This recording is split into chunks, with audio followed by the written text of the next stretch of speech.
Oi, pessoal, tudo bem com vocês? Vamos para mais uma semana de estudos. Dessa vez, o nosso assunto é prismas. O que são os prismas e quais as características? Vamos lá? Então, olha só, a gente tem algumas informações bem importantes aqui nesse slide. Eu tenho aqui vários exemplos de prismas, tá? Eu coloquei destacado as faces da base e do teto, vamos dizer assim, né? Se a gente estivesse falando de caixinhas nesses formatos, a gente podia colocar o chão e o teto da caixinha, que a gente vai chamar de bases aqui na linguagem matemática, ok?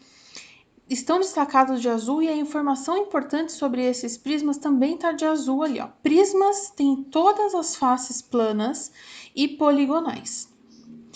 O que são faces planas? Elas não têm nada de arredondado na superfície, ok? E além disso, as faces são paralelas. O que quer dizer faces paralelas? Que elas estão exatamente na mesma posição, no chão e no teto. É como se fosse duplicada esse polígono para formar o chão e o teto. Tá? Então, são faces iguais e também paralelas, ok? Olha o que não acontece num sólido que não é um prisma, tá? Acontece exatamente isso. Ou as faces não são paralelas, como acontece na esfera e no cone, que a gente tem de exemplo aqui embaixo. Como assim? Ó, a esfera nem face tem, então não pode ser um prisma, certo?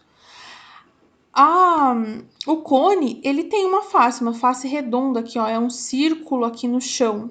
Mas e a parte de cima? Teria aqui um outro círculo para ser paralelo a esse? Não, não tem, então não pode ser prisma. Fora que toda essa superfície aqui, né, pensa num chapeuzinho de festa. Tem uma superfície bem arredondada aqui, certo? Então não pode ser um prisma. No caso do cilindro, até tem as bases paralelas, mas não são polígonos. Um círculo não é polígono, não tem lados, não tem vértice. Então, isso faz com que a gente não classifique esses sólidos, por exemplo, como prismas, ok? E é interessante que, voltando aqui para cima, os prismas, eles são classificados pelo formato da base, justamente, tá? Então, olha só, o prisma triangular, ele é triangular porque tem a base triangular, o quadrangular tem a base em um quadrado, o pentagonal é um pentágono, né, de 5 lados aqui, a base, e o hexagonal tem 6 lados. Assim, eu estou falando da base, mas a gente tem duas bases, tá? Sempre no chão e no teto dessas caixinhas, né, entre aspas, ok? Essas são as principais características dos prismas e a definição aqui em azul para você, ok? Faça os exercícios do livro, que está falando exatamente sobre isso, e os exercícios, eles te induzem a entender um pouquinho melhor.